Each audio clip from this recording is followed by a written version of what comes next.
Renungan hari ini diambil dari Markus 4 ayat 3 sampai 20. Karena ini agak panjang, jadi silakan baca saja masing-masing. Saya akan menjelaskan dengan singkat.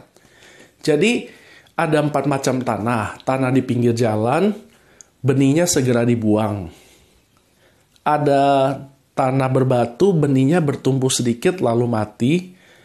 Ada tanah semak belukar, benihnya bertumbuh tapi tidak bisa berbuah. Dan terakhir tanah yang subur, benihnya bertumbuh di sana dan berbuah 30, 60, dan 100 kali lipat. Ada orang-orang yang melihat ini sebagai uang. Sebetulnya konteksnya bicara soal firman, bukan soal uang. Nah, apa sih pentingnya di sini? Pentingnya adalah begini.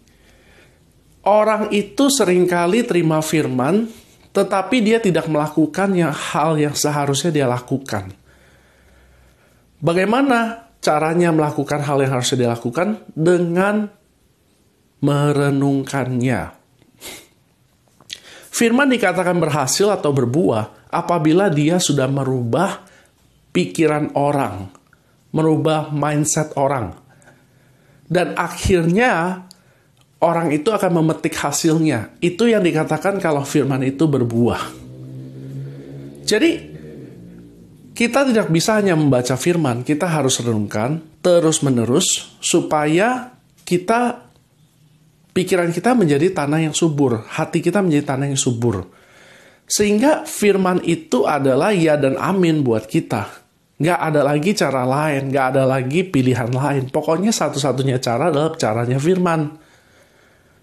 Nah, untuk nyampe dari tanah pinggir jalan, sampai ke tanah yang subur, ini butuh waktu dan perlu perenungan yang panjang.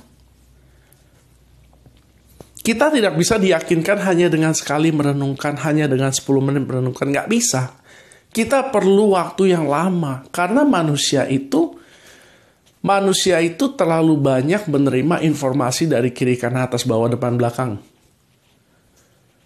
Jadi, kita harus membangun diri kita dengan cukup kuat, supaya kita bisa berkata bahwa hanya firman saja jalan satu-satunya, gak ada yang lain. Nah, ketika itu kita lakukan, maka sesuai di Mazmur 1, kita akan melihat bahwa kita akan menjadi orang yang berhasil. Jadi, untuk menjadi orang yang berhasil, satu-satunya cara adalah merenungkan firman. Maksud saya berhasil bukan menjadi kaya dan sebagainya, itu cuma salah satu bagiannya. Berhasil itu adalah orang yang berhasil melakukan kehendak Tuhan di dalam hidupnya. Nah, ini hanya bisa dilakukan dengan firman, kita tidak bisa pakai cara lain.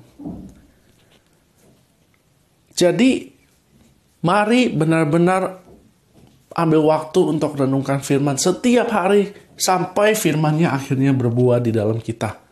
Itu aja dari saya. Selamat pagi. Tuhan berkati. Haleluya. Amin.